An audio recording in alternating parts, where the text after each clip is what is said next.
paz do Senhor, sejam bem-vindos à EBD Comentada Online. Eu gostaria de informar que esta não é uma pré-aula, pois a pré-aula é um resumo da aula da escola dominical.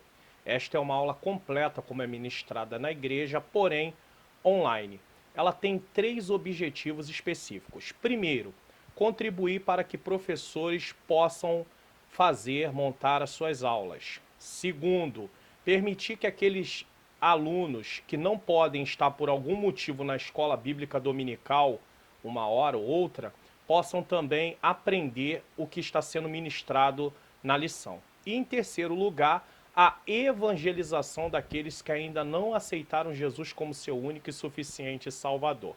Eu também gostaria de pedir a você que possa ajudar esse canal curtindo este vídeo, clicando no botão para se inscrever e também ativando o sininho das notificações. Hoje eu vou estar comentando sobre a lição de número 8, edificados sobre o fundamento dos apóstolos e dos profetas. Se você tem sua revista, você vai poder abri-la para acompanhar. Se você não tem, você vai apenas acompanhar pelo vídeo. Lembrando que nem tudo que eu falar aqui está registrado na revista. Também pode pausar o vídeo para poder pegar aí a sua Bíblia, conferir as referências bíblicas ou caneta e papel para fazer alguma anotação. O texto áureo está em Efésios capítulo 2, versículo 20, que diz: edificados sobre o fundamento dos apóstolos e dos profetas, de que Jesus Cristo é a principal pedra da esquina.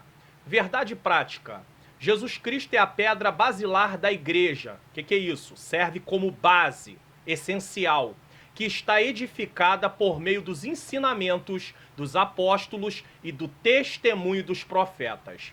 A leitura bíblica em classe está em Efésios 2, do 20 ao 22, e Mateus capítulo 7, versículo 24 a 27. Então o comentarista, para fazer essa lição, está se baseando nessa leitura. Nós temos o objetivo geral e os objetivos específicos. Como objetivo geral temos ensinar que Cristo é a base da igreja e estamos alicerçados na doutrina dos apóstolos e no testemunho dos profetas. Nos objetivos específicos, vamos lá. Primeiro, explicitar que no Antigo Testamento Deus habitou no tabernáculo e no templo, mas que no Novo habita em nós por meio do seu Espírito Santo. Segundo, apresentar o fundamento da igreja como a doutrina dos apóstolos e testemunho dos profetas. E em terceiro, refletir que somos templo do Espírito Santo e devemos viver em santidade. Agora podemos passar para a introdução. Por meio da reconciliação efetivada na cruz, Cristo formou a igreja. Efésios 2, 13, versículo 19. Estudamos sobre isso na lição anterior, né? Lição de número 7. O apóstolo Paulo a compara quem? A igreja como um edifício em construção. Efésios 2, 21 vai dizer o seguinte: no qual todo edifício bem ajustado cresce para templo santo no Senhor. A pedra angular dessa edificação ou dessa construção é Cristo, e o fundamento é a doutrina dos apóstolos e o testemunho dos profetas. Efésios 2:20 vai dizer assim: edificados sobre o fundamento dos apóstolos e dos profetas, de que Jesus é a principal pedra da esquina, melhor dizendo. E o que isso quer dizer? Tudo o que os apóstolos e os profetas ensinaram e testemunharam é fiel ao que Cristo ensinou e praticou. Assim, há o propósito divino de que sejamos o templo santo do Senhor. Então, Deus tem como propósito que nós venhamos ser o templo, o local de habitação dele por meio do seu Espírito, ou seja, a morada do Altíssimo. Efésios 2, 22 diz assim: no qual também vós juntamente sois edificados para a morada de Deus no Espírito. Nesta lição, estudaremos cada um desses aspectos. Tópico 1. Um edifício espiritual. Quem é esse edifício? A igreja. Esse tópico vai abordar o primeiro objetivo específico, que é explicitar que no Antigo Testamento Deus habitou no tabernáculo e no templo, mas que no Novo habita em nós por meio do seu Espírito Santo. Para entender isso, será abordado 4 subtópicos que vão mencionar o seguinte: o santuário judeu, o santuário cristão, a pedra angular e Cristo, a pedra principal. Subtópico 1, o santuário judeu. Nesse subtópico vamos observar como era a adoração dos judeus e o que mudou com o sacrifício de Cristo. Vamos relembrar aqui o que estudamos na lição passada. O templo em Jerusalém era o símbolo do exclusivismo de Israel como povo de Deus. Isso consta em 1 Reis, capítulo de número 8, versículo 16 a 20, que vai ser importante ler. Então vamos lá. Versículo 16. Desde o dia em que eu tirei o meu povo de Israel do Egito, não escolhi cidade alguma de todas as tribos de Israel para edificar alguma casa, para ali estabelecer o meu nome. Porém escolhi a Davi para que governasse sobre o meu povo de Israel. Então, Deus está dizendo aqui, por intermédio de Salomão, que Deus não escolheu casa para poder habitar, né? Ele escolheu foi Davi. Versículo 17. Também Davi, meu pai, propusera em seu coração edificar casa ao nome do Senhor, o Deus de Israel. 18. Porém o Senhor disse a Davi, meu pai, porquanto propuseste no teu coração edificar casa ao meu nome, bem fizeste em propor no teu coração. Então aquilo agradou a Deus. Deus se agradou de Davi querer edificar uma casa. Versículo 19. Todavia, tu não edificarás esta casa, porém teu filho, que descender de ti, edificará essa casa ao meu nome. Versículo 20. Assim confirmou o Senhor a sua palavra que tinha dito, porque me levantei em lugar de Davi, meu pai, e me assentei no trono de Israel, como tem dito o Senhor, e edifiquei uma casa ao nome do Senhor, o Deus de Israel. Então Salomão havia edificado essa casa e a promessa de Deus havia se cumprido. E agora os judeus se sentem, eles agem com exclusivismo por causa de serem o povo de Deus. Continuando aqui. A proibição dos estrangeiros acessarem o templo era um motivo de inimizade entre judeus e gentios. Efésios 2:14. Nós já estudamos isso na lição de número 6. Inclusive pode ser visto aqui o muro de separação aonde os gentios não poderiam ultrapassar. Ao reconciliar ambos os povos, Cristo aboliu as leis cerimoniais e desfez a inimizade entre eles e formou uma nova humanidade. Quem é essa nova humanidade? A igreja, Efésios 2, 18 e 19. Assim o templo judaico perde sua relevância e um novo conceito de santuário é apresentado. Aqui eu queria acrescentar o seguinte, vamos pensar da seguinte forma, tudo girava em torno do templo em Jerusalém para os judeus. Os judeus eram exclusivistas, pois como povo da aliança se achavam melhores do que os outros. O templo que foi dado para ser uma bênção tornou-se uma maldição. Em vez de ser um meio, ou seja, um lugar de adorar a Deus, tornou-se um fim. O povo de Israel passou a adorar o templo, ao invés de adorar o Senhor, o Deus Todo-Poderoso. Agora Jesus, o Messias prometido, se apresenta e muda o conceito de santuário. E isso mexe com toda a estrutura da religião judaica. Eles não se agradaram disso. Eles ficaram surpresos com essa situação. Para eles, o templo era sagrado. E agora vem Jesus e muda o conceito do templo. Mas que novo conceito é esse? Nós vamos aprender sobre isso e entender melhor no decorrer da lição. Subtópico 2. O santuário cristão. Primeiro falamos do santuário judeu, agora o santuário cristão. Os que pertencem a Cristo, quem são esses? Os eleitos, que nós já falamos em lições anteriores. Estudamos isso na lição 3. São comparados a um edifício. Comparados, não são um edifício. São comparados a um edifício onde Deus habita em espírito. Efésios 2, 22. A igreja não é um edifício, pois não se trata aqui do templo, e sim dos cristãos que formam a igreja de Cristo em todos os lugares e de todas as épocas. Então, temos muito como hábito nos dias atuais falar assim, vamos à igreja, chamando o templo, o local onde nós nos reunimos, de igreja. Na verdade, a igreja somos nós. Aquele é o lugar que se chama templo. Só que virou sinônimo, né? A palavra igreja passou a também estar relacionada à questão do local de adoração. O ensino apostólico lembra Salomão quando este reconheceu que o templo em Jerusalém não podia conter Deus. 1 Reis, capítulo 8, versículo 27, diz assim, mas, na verdade, habitaria Deus na terra? Eis que os céus e até o céu dos céus não te poderiam conter, quanto menos esta casa que eu tenho edificado. Salomão, ele reconhece isso, pois Deus é criador e sua dimensão vai muito além de tudo que foi criado e sua presença não pode ser restrita a um local e nenhum edifício pode confiná-lo ou inibir sua atividade. O ensino apostólico fala isso sobre Salomão e continuando na revista e reafirma a instrução de Estevão que o Altíssimo não habita em templos feitos por mãos de homem.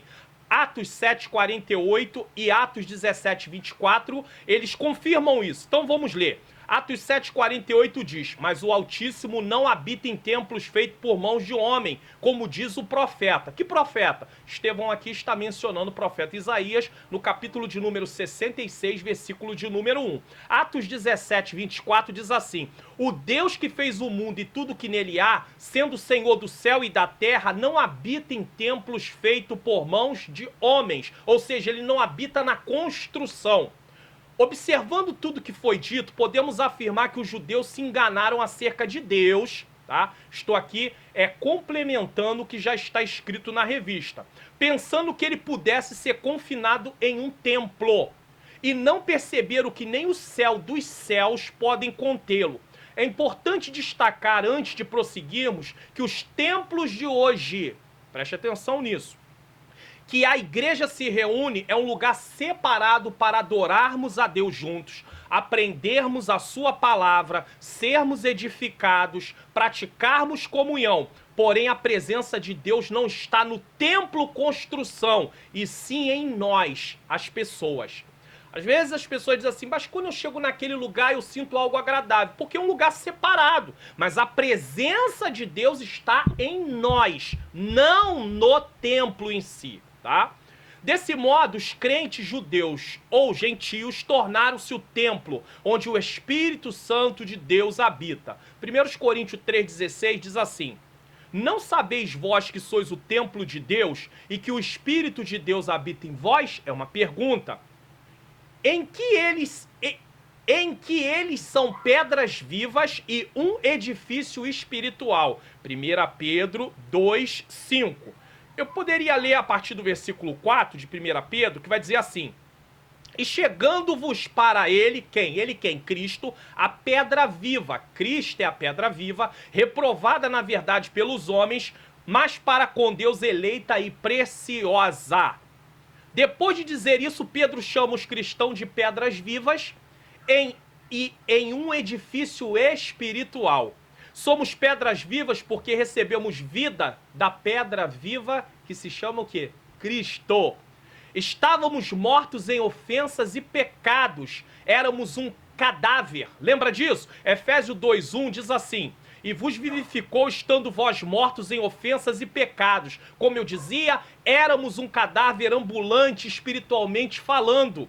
Estávamos condenados à separação eterna de Deus. Agora somos pedras vivas. Fazemos parte desse edifício espiritual que se chama igreja. E assim como não se constrói um edifício sem se unir às pedras, assim a igreja só é igreja quando está vivendo em unidade.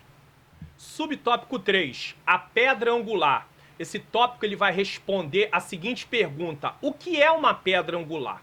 Na arquitetura antiga, a construção de edifício requeria uma pedra angular. Ela é traduzida como pedra mais importante e pedra principal. Ela era posta no canto do prédio para sustentar o alicerce, firmar, unir toda a estrutura e manter as paredes em linha certa. Então ela tinha alguns objetivos. Para que se colocava uma pedra angular numa construção? Sustentar o alicerce, firmar, unir toda a estrutura e manter as paredes em linha certa, nesse caso, tá? Isso quer dizer que não haveria uma construção sem essa pedra. Não haveria uma construção sem essa pedra. Para que se tenha uma ideia dessa dimensão, em uma das escavações no local do templo em Jerusalém, foi encontrado um monólito. O que é um monólito? É uma pedra de grandes dimensões, com cerca de 12 metros de comprimento. Portanto, agora finalizando, né, concluindo, a pedra angular deste novo santuário é o próprio Cristo. Então, na construção antiga do que se fazia as edificações, era usada uma pedra angular. Paulo aqui, ele está usando aqui essa figura. E ele diz que agora a pedra angular, a pedra principal, a pedra importante é Cristo. No Sermão do Monte aprendemos que o homem prudente edifica sua casa sobre a rocha. Subtópico de número 4, Cristo, a pedra principal. Aqui nós vamos nos demorar um pouquinho mais e eu vou fazer uns comentários à parte da lição porque são necessários. Esse subtópico descreverá quem é a pedra angular. A identificação de Cristo como a pedra angular remonta, quer dizer, vem antes, a profecia messiânica em que a pedra rejeitada tornou-se cabeça de esquina. Isso está registrado no Salmo 118, 22. Ele mesmo afirmou ser a cabeça de esquina, Marcos 12, 10. Então o salmista fala sobre essa cabeça de esquina e o próprio Cristo diz, eu sou essa cabeça de esquina. Marcos 12, 10 diz assim, ainda não leste esta escritura? A pedra que os edificadores rejeitaram, esta foi posta por cabeça de esquina.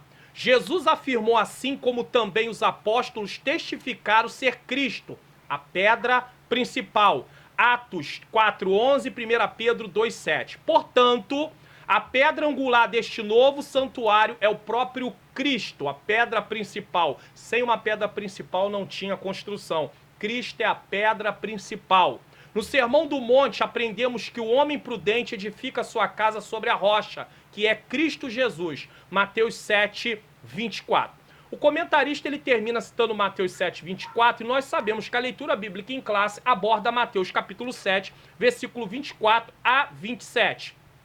Então eu queria fazer aqui alguns comentários. Jesus chama de prudente aquele que ouve e pratica a sua palavra e de insensato aquele que ouve e não pratica.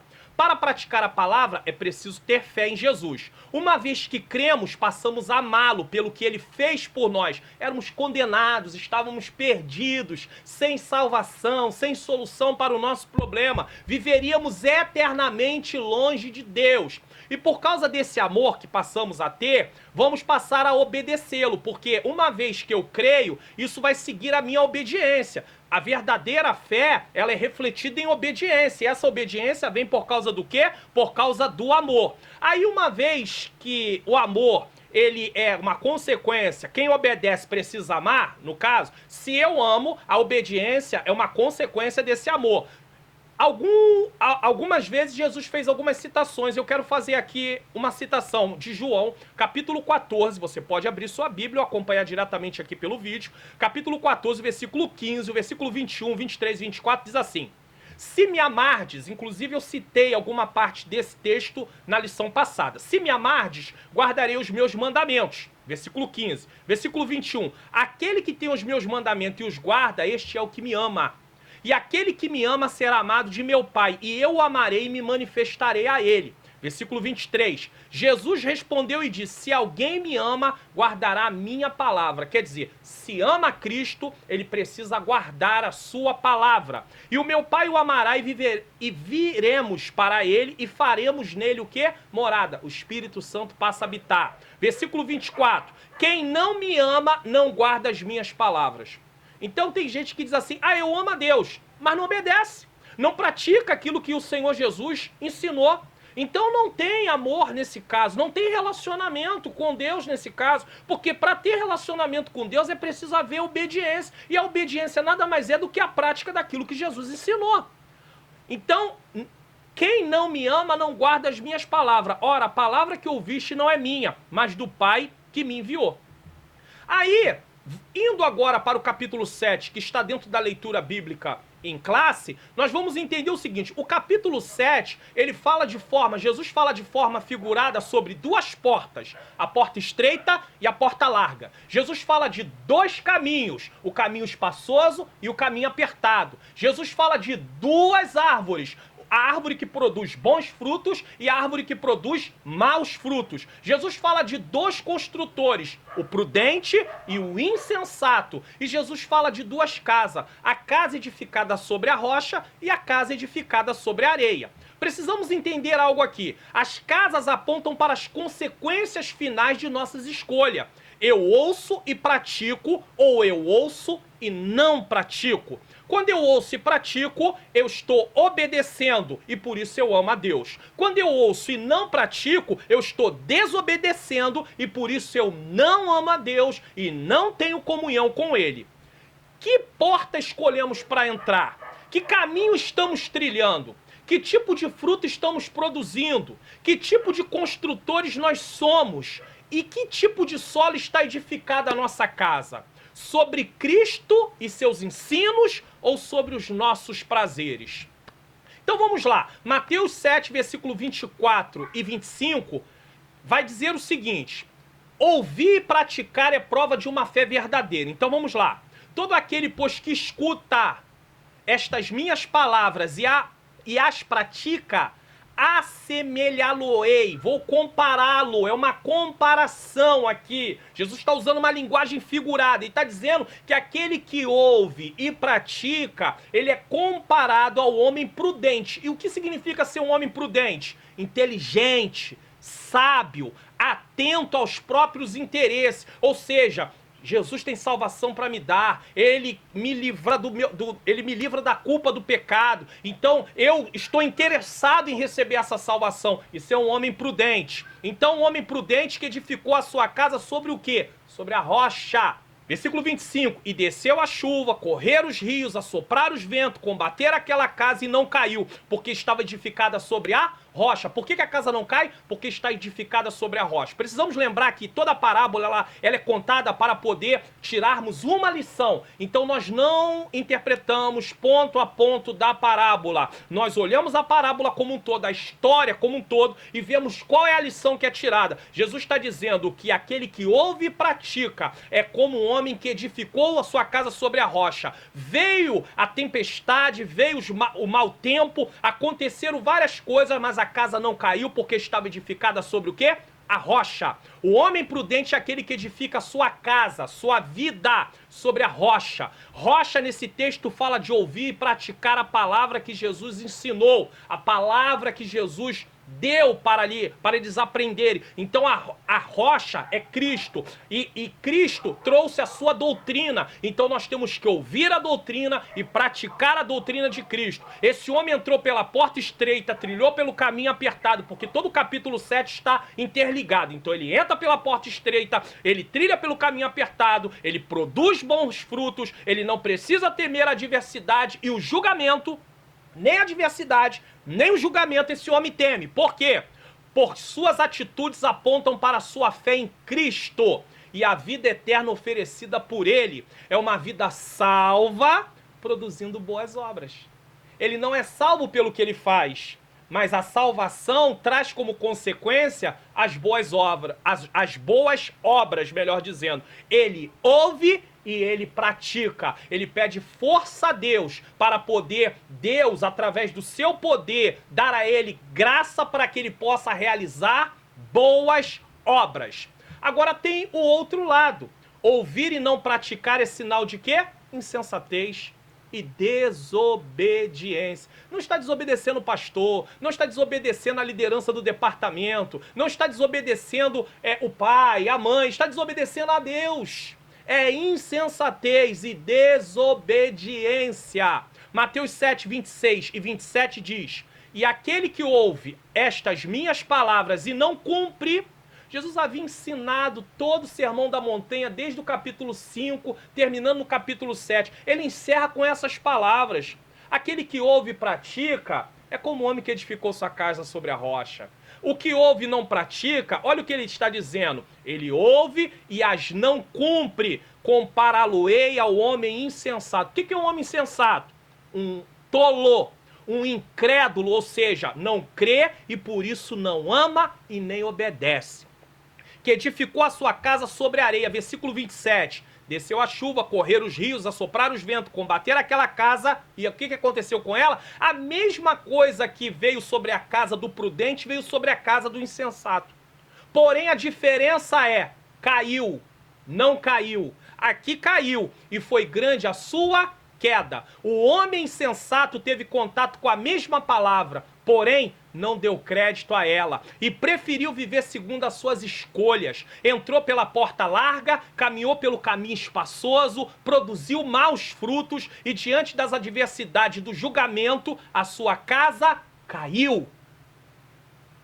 Olha, isso nos traz um momento de prestarmos atenção de como estamos levando a nossa vida cristã. Porque às vezes nos preocupamos muito como estão A, B, C. Mas já parou para pensar em olhar para si? Eu, Mário Luna, olhar para dentro de mim? Como está o meu comportamento diante de Deus na obra dele? E eu não estou falando aqui de ir a culto, de prestar serviço na obra. Eu estou falando de transformação de vida. Quem eu era e quem eu sou. Como eu me comportava e como eu me comporto. Será que eu estou pagando mal com mal? Me ofende, eu também tenho que ofender, eu tenho que retalhar? Isso é ser um homem sensato. Isso é ser um homem tolo. A casa no final cai. Então ele perdeu a oportunidade da salvação de sua alma. A falta de boas obras, vida transformada, crescimento espiritual, aponta que precisamos praticar a palavra, senão ficaremos de fora. Não sou eu que estou dizendo. Confira comigo Mateus 7:21. Nem todo o que me diz Senhor, Senhor, entrará no reino dos céus. Porque tem gente que chama Deus de Senhor apenas da boca para fora. Porque as obras que ele realiza não condizem em chamar Jesus de Senhor. Mas aquele que faz a vontade de meu Pai que está no céu, aquele que ouve e pratica. Então, nem todo que diz Senhor, Senhor, entrará no reino do céu. Mas, isso é um contraste, só vai entrar quem faz a vontade do Pai que está no céu. Lembra de Jesus no capítulo 6 de Mateus dizendo: buscai em primeiro lugar o reino de Deus e a sua justiça. O que quer dizer isso? Reino de Deus é a vontade, é o governo de Deus. Então nós temos que buscar o governo de Deus, está debaixo do governo de Deus, e justiça é a vontade de Deus. Então eu preciso viver debaixo do governo de Deus e fazendo a vontade de Deus. Caso contrário, eu não estarei caminhando para a vida eterna. Eu estarei caminhando para a perdição eterna. É hora de pensarmos e mudarmos o rumo da nossa direção. Síntese do tópico 1. Em Cristo, um novo conceito de santuário é construído. Os crentes são comparados a um edifício espiritual onde Cristo é a pedra principal. Agora vamos passar para o tópico de número 2, o fundamento, apóstolos e profetas. Nesse tópico temos o segundo objetivo específico, que é apresentar o fundamento da igreja como a doutrina dos apóstolos e o testemunho dos profetas. Subtópico de número 1. O conceito de apóstolos. O que é apóstolos, né? O termo grego apóstolos é usado para enviado ou mensageiro. Qual era a mensagem deles? Isso é importante. Falamos disso na lição passada.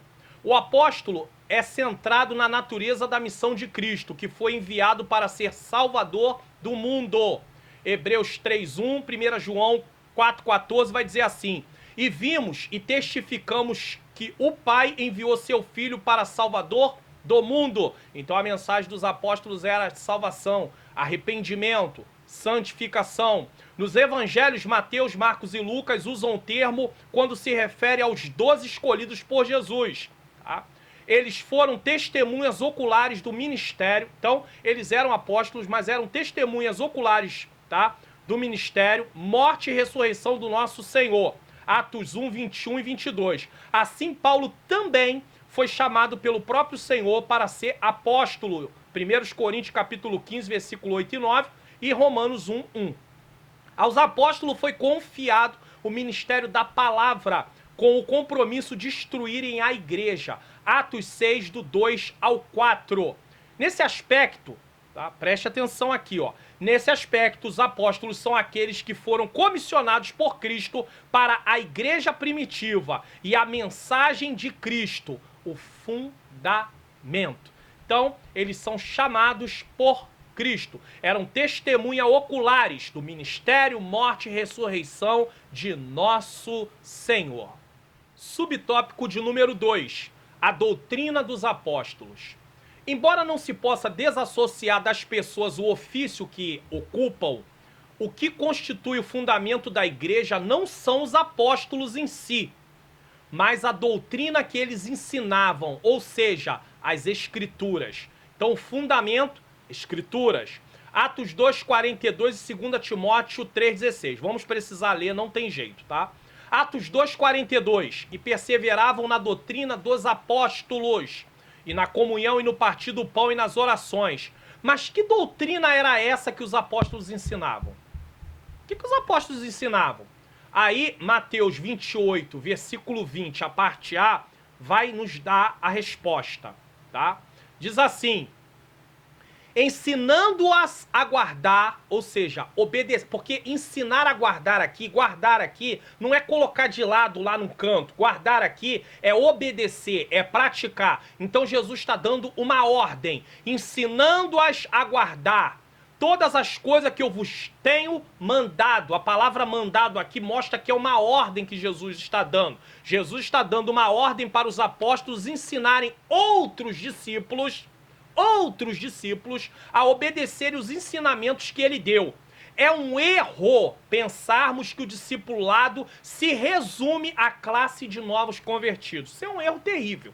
Achar que alguém que está no discipulado é só quem está na classe dos novos convertidos. Isso é um erro terrível. Por quê? O discipulado é algo para a vida toda. Todo cristão é um discípulo, está sendo discipulado. Porém, uma vez que ele está sendo discipulado e equipado, ele também vai passar a ajudar a fazer outros discípulos. Então, ele é discipulado e ele também vai se tornar um discipulador. Começando pelo pastor da igreja, preste atenção nisso aqui. Começando pelo pastor da igreja até o mais recente convertido, todos estão sendo discipulados. Todos estão dentro desse processo. Todos precisamos ser discipulados, porém também precisamos discipular, pois essa foi a ordem de Jesus para os seus discípulos, que formaram outros discípulos até chegar a nós o evangelho. E para que serve a doutrina? Aí agora sim, vamos ler 2 Timóteo capítulo 3:16, que está aí na lição. Então, primeiro nós falamos sobre a doutrina dos apóstolos. Explicamos que doutrina era essa, o que Jesus ensinou. E agora, para que serve essa doutrina? Para que eu vou usar isso?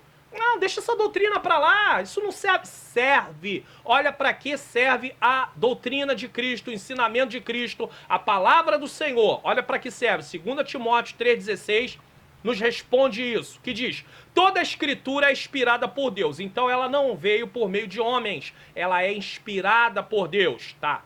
E também é útil. A palavra útil aqui é a palavra-chave. Para que serve as escrituras? Útil. Primeiro, para o ensino. Então, o que quer dizer isso? Para o ensino, mostrar-nos o caminho de Deus. Lembra do Salmo 119, 105?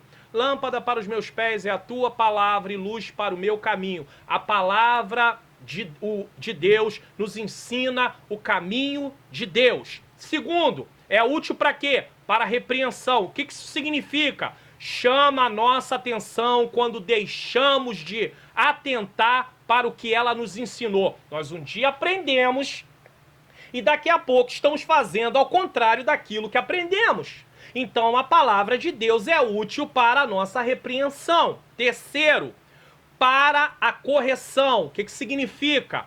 Nos chama de volta para o caminho da obediência. Como repreensão, ela nos chama a atenção para atentar para o que aprendemos. Como correção, nos chama de volta. Ei, volta para o caminho da obediência. E por fim, é útil para quê? Para educação na justiça. Ensina-nos o caminho da justiça, ou seja, qual é a vontade de Deus. Eu só conheço a vontade de Deus por meio das Escrituras. Não adianta querer andar segundo o que eu acho que eu penso. O que eu acho que eu penso não tem validade. Só tem validade se estiver alinhado com aquilo que está nas Escrituras. Vamos voltar ao texto da lição. Os apóstolos receberam a doutrina diretamente de Cristo. Tem várias referências bíblicas aqui, Romanos 6,17, 1 Timóteo 1,3 e 2 Pedro 3,16. Assim como não se pode mexer na pedra angular depois de colocado o alicerce, igualmente o fundamento da igreja não pode ser o quê? Violado. Infelizmente eu preciso complementar isso aqui dizendo o seguinte: o fundamento da igreja está sendo violado. Por quê? 2 Timóteo, capítulo de número 4, versículo 2 a 7, você vai acompanhar comigo, vai dizer assim. Versículo 2. Que pregue a palavra enche a tempo. Paulo está dizendo a Timóteo, instruindo a Timóteo. E fora de tempo. Quer dizer, seja tempo oportuno, não seja tempo oportuno, e pregue a palavra. Redarguas, repreenda, exorte com toda a longanimidade e doutrina. 3. Porque virá tempo em que não sofrerão a sã doutrina. Quem? O povo. Os crentes não sofrerão a sã doutrina, mas tendo comichão nos ouvidos, amontoarão para si doutores, em outra tradução, mestres, conforme as suas concupiscências, ou seja, desejo, conforme as suas vontades. Eles vão ter comichão no ouvido, vão procurar mestres que vão agradar, que vão suprir as suas concupiscências, né? 4, e desviarão os ouvidos da verdade, não vão querer ouvir verdade, tá? Voltando-se ao que? A fábulas. Fábulas aqui é o que? Mitos, lendas, tá? Aí, 2 Pedro 2, do versículo 1 ao 3, vai complementar esse texto. Por isso que eu estou dizendo, o fundamento está sendo violado porque estão trocando a mensagem do Evangelho por uma mensagem que não é a de Cristo. 2 Pedro, capítulo 2, versículo 1 a 3, diz assim: e também houve entre o povo falsos profetas, Antigo Testamento, como entre vós haverá, presente, houve, passado, haverá, futuro, tá?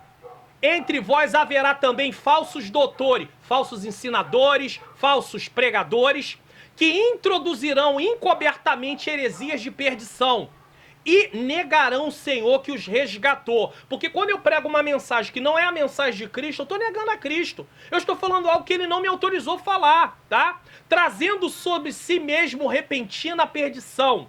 Versículo 2. E muitos seguirão as suas dissoluções. O que é dissoluções? Falsos ensinos e práticas libertinas. Por quê? Porque eles têm comichões nos ouvidos, como disse Paulo em 2 Timóteo. Então, por ter comichão nos ouvidos, eles vão seguir os falsos ensinos, as práticas libertinas, pelos quais será blasfemado o caminho do Senhor. Não está acontecendo isso? Quantas pessoas estão falando mal dos crentes?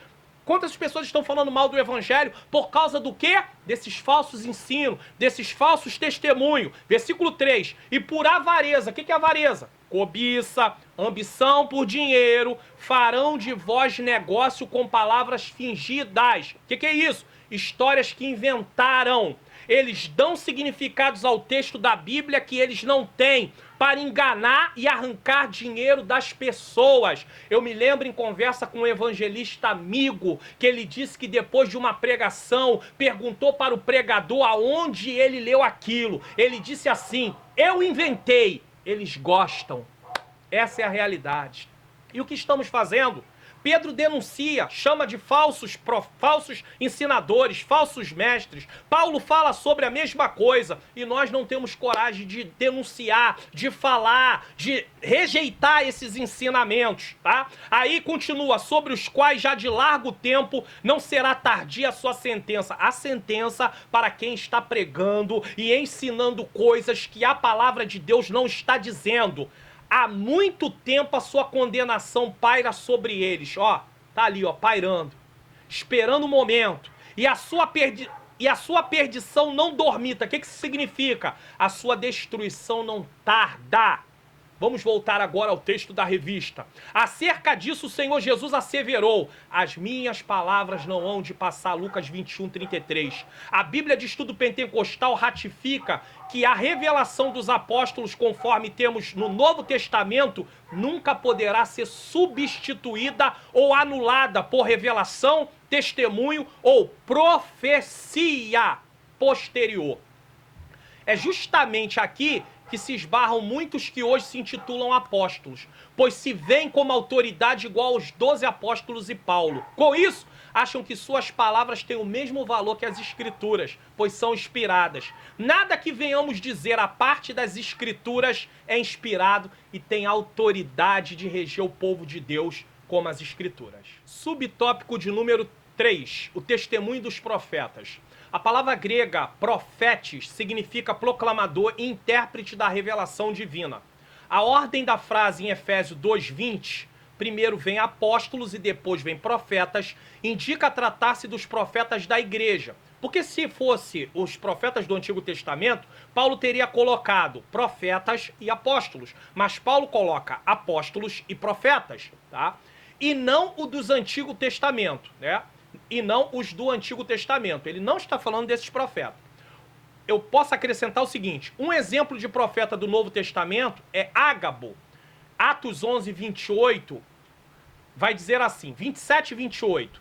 Naqueles dias desceram profetas de Jerusalém para Antioquia. Naqueles dias, isso está falando no Novo Testamento. Versículo 28.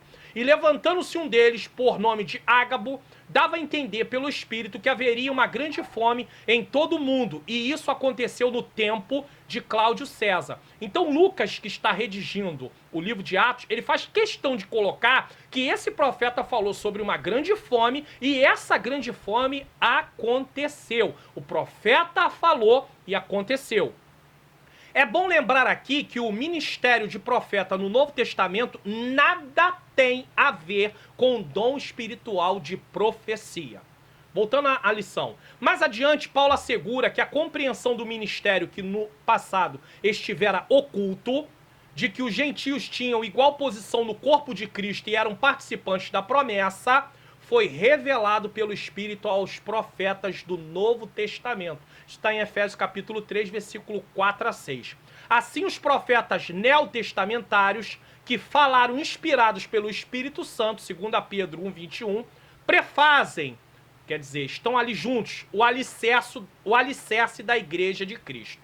Posso complementar dizendo o seguinte, os apóstolos e profetas da nova dispensação, Novo Testamento, iluminados pelo Espírito Santo, foram capacitados a expor com maior clareza, como nunca for exposto, o significado das profecias e sua aplicação à nova ordem de fatos. Ou seja, eles falaram aquilo que até então era um mistério e agora eles trazem o entendimento e agora está assim, às claras para nós sobre a questão de nós, os gentios, estarmos também incluídos na promessa de Deus de salvação.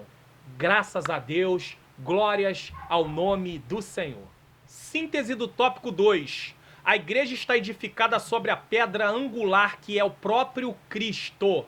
O seu fundamento é a doutrina dos apóstolos e o testemunho dos profetas bíblicos. Tópico de número 3.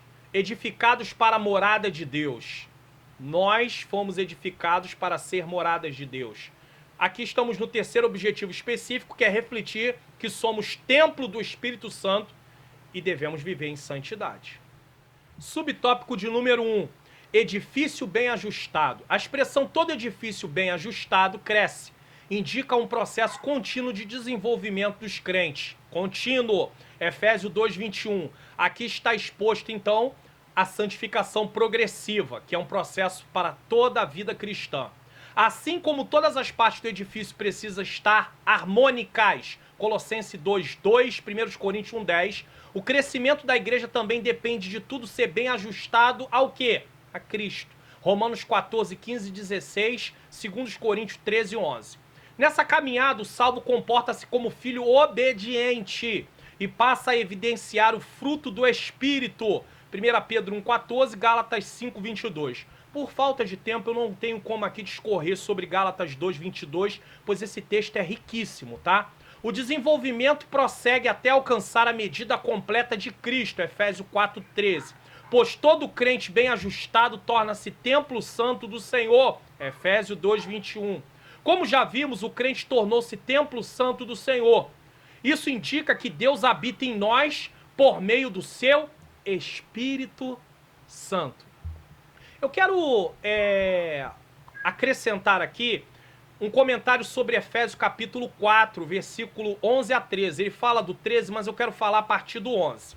Tá? Diz assim, Efésios 4:11. Ele mesmo, ele quem? Cristo, deu uns, não são todos. Não adianta eu querer ser pastor, porque Deus não deu para todos. Deus chama segundo a sua vontade. O ministério é algo que é Deus quem chama. Não é eu que quero. Ah, eu quero ser um presbítero. Ah, eu quero ser um pastor. Não é assim que funciona. Ele mesmo, quem Cristo, deu uns, então não são todos. Não é algo para todos. Para apóstolos, outros para profeta, outros para evangelista, outros para pastores e doutores. Doutores aqui é mestre. Versículo 12. Para que propósito ele deu? Deu para ficar sentado no púlpito da igreja? Para enfeitar o templo? Para que propósito ele deu? Querendo o aperfeiçoamento dos santos para a obra do ministério. Que obra do ministério é essa aqui? Uns edificando os outros. Uma vez que o crente é equipado, discipulado, ele passa a contribuir com a edificação também de outros, para a edificação do corpo de Cristo. Versículo 13. Até que todos cheguemos à unidade da fé e ao conhecimento do Filho de Deus, a varão perfeito, à medida da estatura completa de Cristo. Preste atenção nisso aqui. Todo cristão sendo aperfeiçoado através do ensino da palavra, porque não existe outro meio de Deus aperfeiçoar o crente, a não ser por meio da sua palavra, porque a palavra vai nos confrontar, vai mostrar aonde nós estamos errando, o que precisamos de correção, o que precisamos de observar, então somente através da palavra, tá bom? Então todo cristão sendo aperfeiçoado através do ensino da palavra deve trabalhar na edificação de outros cristãos. Isso quer dizer que devem ser equipados para discipular outros cristãos. Esse não é um trabalho exclusivo daqueles que foram chamados com dons ministeriais. Uma vez em treinamento e havendo sido equipado, o cristão não deve apenas receber. Ah, eu estou indo para o culto para receber. Culto após culto, estou lá para receber. Só quero receber. Não produzo nada na obra de Deus. Não faço nada na obra de Deus no sentido de edificar outras pessoas. O trabalho, ajudar na obra no sentido de estar fazendo algum serviço, limpando, ajudando. Sim, mas também temos que edificar pessoas. Deus se preocupa com pessoas nesse caso. Então isso é importante. Deus quer que venhamos aprender para poder também ajudar outras pessoas. Então temos que trabalhar no reino. E aqui entra a parte do versículo 13. Para a obra do ministério. Que obra do ministério é essa? Pastores? Não é esse ministério. Obra do serviço, edificar uns aos outros. Porque essa parte não está falando sobre Jesus ter dado uns para apóstolos, outros para profetas. Está falando por que ele deu. Qual o propósito que ele deu. Então, para a obra do ministério está relacionado com a igreja, os crentes em si. Cada um envolvido em um ministério, serviço ou serviços. Seja ministrando conforto aos enfermos, visitando hospitais, visitando penitenciárias, fazendo ação social, evangelizando, ensinando. Cada um vai fazer de acordo com o chamado que o Senhor chamou. Não adianta querer pegar uma pessoa que Deus chamou para uma obra social e colocar ele lá para poder estar fazendo um outro trabalho, visitando enfermo. Deus não chamou ele para isso. Então não é como eu quero, é como Deus quer e Deus é que manda. Deus deu cada um, deu a eles habilidade, dons para determinados fins. Então eu não posso pegar uma pessoa que foi chamada para ensinar e colocar ele para visitar presídio. Esse não é o chamado que Deus deu para ele. E às vezes algumas lideranças não compreendem isso. E aí acabam dizendo que a pessoa não quer trabalhar, que a pessoa não quer fazer a obra. Às vezes pode ser, em alguns casos, que você está direcionando essa pessoa para o local errado. Precisa observar essa pessoa e vai acabar verificando que o chamado dela não tem nada a ver com isso. E aí tem muita ferramenta na obra de Deus parada, sem uso, porque querem pegar as ferramentas e usar para fins inapropriados. Eu quero ver você usar a mão como pé. Existem casos específicos, existem pessoas que nasceram com alguma deficiência e acabam tendo que usar? Sim, mas no geral, você vai usar a mão como pé? Não tem como. Então, voltando aqui, vamos entender o seguinte.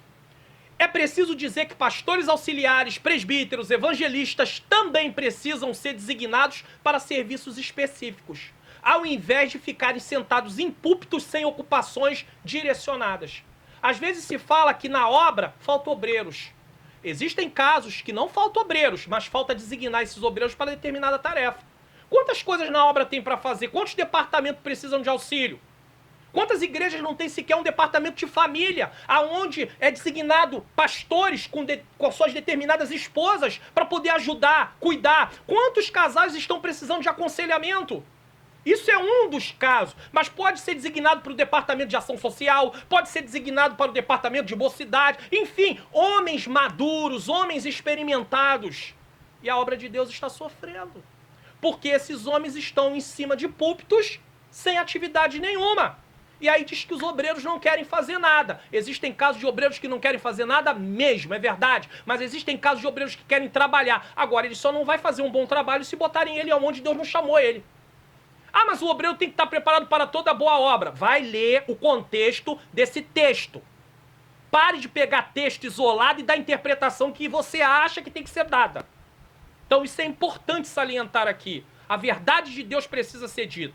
Em muitas igrejas não faltam obreiros, e sim serem designados para o serviço que Deus os chamou. É hora de observar Efésios capítulo 4, versículo 11. Ele mesmo deu uns. Se ele deu para um fim específico. E deu um ministério específico também. Serviços específicos. Está na hora de atentarmos para isso.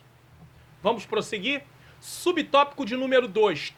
Templo santo no Senhor. A palavra aqui usada para templo é o vocábulo naum. Naum, que designa o recinto interior, ou seja, o lugar santíssimo. Ou seja, o lugar do encontro do sumo sacerdote com Deus. Hebreus 9, 7. Todavia, a analogia paulina não se refere a uma estrutura material. Paulo não está falando do templo, construção, mas sim ao crente que se tornou templo santo. 1 Coríntios 3,16. Separado do pecado que pertence a Cristo, passa a viver em santidade. Então o crente separado do pecado, pertence a Cristo, passa a viver em santidade. Ele não pode viver como ele vivia antes. Deus não vai habitar num templo de qualquer maneira. 1 Pedro 1,15 e 1 João 1,7. Como resultado, ao desfrutar da comunhão divina, o crente recebe o livre acesso à presença do Pai. Jesus, que coisa maravilhosa. Tornando-se assim morada de Deus no Espírito. Efésios 2:22, Hebreus 4, do 14 ao 16. Preciso dizer, esse é um privilégio, pois no Santo dos Santos apenas entrava o sumo sacerdote uma vez no ano. E hoje o crente tem acesso à presença do Pai em qualquer momento do dia, em qualquer situação, em qualquer lugar. Ele pode se voltar para Deus e falar com o Pai. Esse é um privilégio. Por quê? Porque temos o Espírito Santo morando dentro de nós. E através do que Jesus fez, temos acesso a estar em comunhão com Deus. Subtópico de número 3. Morada do Altíssimo. No Antigo Testamento, a expressão morada de Deus fazia alusão ao tabernáculo e depois ao templo israelita. Então, quando se falava de morada, estava associada, né? Aonde Deus se manifestava. Porque nós já entendemos que nada comporta Deus nesse caso. Indicava lugar de habitação permanente de comunhão íntima. Eu posso acrescentar aqui que no Salmo 23, no versículo 6, Davi, ele ansiava por essa comunhão íntima. Diz assim: bondade e misericórdia certamente me seguirão todos os dias da minha vida e habitarei na casa do Senhor para todo sempre. Ou seja, quero estar sempre na casa do Senhor, estando em comunhão com Ele. Ali é onde Deus se manifesta, então é ali que eu quero estar. Como já vimos, o crente tornou-se templo santo do Senhor. Isso indica que Deus habita em nós por meio do seu Espírito. O Espírito Santo habita em nossa vida. Então Deus habita em nós por meio do seu Espírito. E que tal afirmação ratifica o ensino apostólico de que Deus não habita em templos feitos por mãos de homem. Então, quando se diz que Deus habita em nós por meio do seu Espírito, isso comprova, dá base, né, ratifica, dá base para o ensino apostólico que Deus não habita em templos feitos por mãos de homens. Ele reside individualmente dentro de cada cristão, bem como no corpo inteiro dos crentes. Aí a igreja no todo, né? Em todos os tempos, em todas as épocas, a igreja formada por judeus e por gentios. Antes, só os judeus estavam dentro da promessa. Em Cristo, também os gentios estão dentro da promessa. E forma-se de dois, um povo chamado o quê?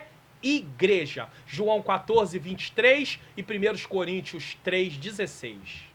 Síntese do tópico 3. Deus habita na vida daquele que, edificado em Cristo, torna-se templo santo do Senhor. Para a glória de Deus, chegamos à conclusão.